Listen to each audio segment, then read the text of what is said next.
Good morning mga lods. Tinanghali na pala ako ng gising, so alas 2 na ng tanghali. Napuyat ako kagabi kasi birthday ni Papa.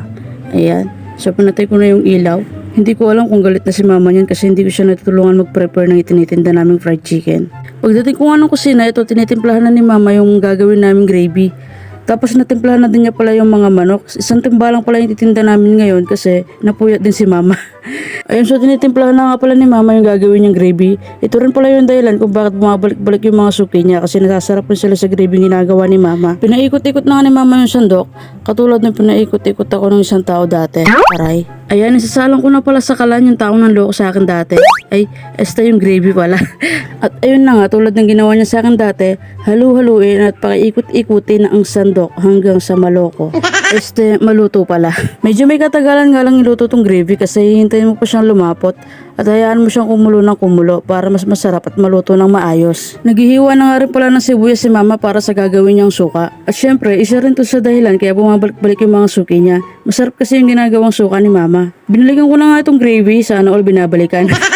At ayun na nga, pwede na siya at papatayin ko na yung kalan. Hiniwa-hiwa na nga pala ni mama na mas maliit yung mga sibuyas para mas kasya dun sa plastic na ilirapak ko. Konti nga lang pala yung sukang gagawin namin ngayon kasi konti lang yung ititinda namin. Titiplahan na ni mama yung sukang ginagawa niya at ito na naman siya sa paikot-ikot na ginagawa niya. Parang naaalala ko yung dati nag-ikot-ikot lang sa akin. Aray.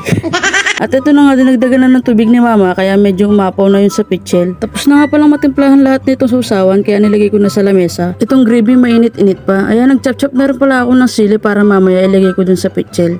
Inuna ko na nga ngirap ako itong suka kasi mamaya lalagyan ko pa ng sili yan pag nakalahati ko na. Madali lang yung pagbuhos pero yung pagtali nahihirapan ako. Hindi ko alam kung bakit. Ganito nga muna pala yung pagtulong ko kay mama habang wala akong trabaho at yung mga pagsundo-sundo sa mga bata. Kaya kapag nagkatrabaho na ako, iniisip ko kung kaya pa ni mama to kasi matrabaho siya tapos mabigat yung mga gamit na dinadala sa pwesto namin. Ininit nga muna pala ni mama yung spaghetti tera sa birthday ni Papa kagabi. Kumuha na nga rin ako kasi kagigising ko lang, wala pa akong kain kaya spaghetti na lang tong kinain ko na muna. Gutom na talaga ako sa oras na yan kaya tignan nyo naman yung pagkain ko, talagang sinimot ko lahat. Marami-rami pa tong irerapak ko kaya inumpisahan ko na ulit para agad na rin kaming makapunta sa pwesto namin. Ayun na nga at natapos ko na tong suka. Pero yung gravy hindi ko na nairepak kasi naubusan kami na plastic. Pagdating namin sa pwesto, dun ko na lang siya irerepak. Mainit-init pa naman din kasi. Nilalagay ko na nga yung mga gamit namin dito sa tricycle.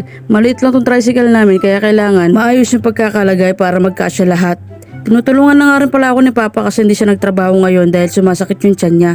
Kinuha ko na nga rin pala tong basket na may lamang suka tsaka yung mga mantika na gagamitin ni mama. Pagpe-prepare pa nga lang sa mga gagamitin pagod na pero okay lang. Wala namang trabahong hindi pagod kahit saan ka pumunta. Hindi naman din pwedeng tamarin kasi hindi naman kami mayaman. Kaya kailangan talagang magsipag at magsumika para makaraos sa araw-araw. Ayun na tinatali na nga pala ni Papa yung kalan na gagamitin namin.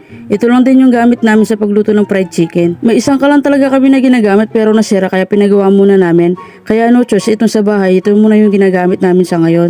Malapit ko na lang palang mailagay lahat ng mga gamit namin tapos didiretso na kami sa pwesto namin. Medyo tinanghali na nga talaga kami kasi alas 4 na ng hapon. Kaya kailangan ko na rin madaliin ang paghakot kasi magsusundo pa ako ng estudyante mamaya. O diba? Kahit kargador sa palengke kayang-kaya kong trabahuin. Sa laki ba naman ng katawan ko na to kahit ano mabubuhat ko na. Ang hindi ko lang talaga mabubuhat ay yung mga maling tao. Tinutulungan na nga rin pala ako ni Bunso dito. Kasama rin pala namin siya nagtitinda. Umaga kasi yung pasok niya, half day lang sila dito. Umuwi siya ng alas 12 ng tanghali kaya nakakasama siya sa amin sa pagtitinda. At ito na nga rin si mama, sinara na niya yung pinto ng tricycle. Aalis na kami. Ayun na nga, 4:30 na nga kami nakaalis ng bahay. Pero malapit lang naman sa bahay yung pwesto namin. Ayun, binababa ko na nga lahat ng mga gamit sa tricycle para masundo ko na rin yung isa kong kapatid. Ito nga pala yung pwesto namin. Kung makikita nyo, may tent na siya agad tsaka yung quart nakalagay na. Kasi alas 2 pa lang ng tanghali, nilagay na namin yan. Para pagdating namin sa pwesto, wala na kaming maraming ginagawa. Ay may mga kasama na rin pala kami nagtitinda dito. Kaya pag pumasyal kayo dito, marami na kayong mabibili, hindi lang fried chicken. Nakabili na nga rin pala ng plastic na pang-repack si Bunso. Kaya nirepack ko na yung gravy baka kasi may biglang bumili tapos wala pa ako na ire-repack. Itong gravy talaga ni mama yung unang tinatanong kung meron siya bago sila bumili ng manok. O diba? Hindi ko alam kung gravy ba talaga yung binibili o fried chicken. Ayan, mag-aalasin ko na pala ng hapon tapos yung mga katabi namin nagtitinda, nagsisidatingan na rin at nagpe-prepare na ng mga tinda nila. Natapos na rin ako sa pagrepack ng gravy. Ngayon susunduin ko naman yung isa kong kapatid. Meron palang perya dito malapit sa amin. Malapit lang din pala sa pwesto namin yung school ng isa kong kapatid. Elementary pa lang siya.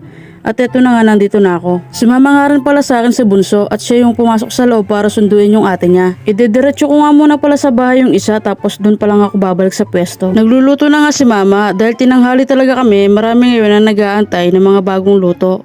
Nandito nga rin pala yung mga iba kong kapatid at bayaw, pinuntahan nila kami dito sa pwesto. Alas 6 pa lang ng gabi, naubos na agad yung tinda namin. Maaga kami natapos ngayon kasi konti lang din naman yung tininda namin. Sayang, marami pa naman tuloy yung mga naghahanap pa. Sinakay na nga pala ulit lahat namin ng mga gamit sa tricycle para makauwi na kami. Ayan, hanggang dito na lang, magsipag para sa pangarap. Please like and share. Thank you!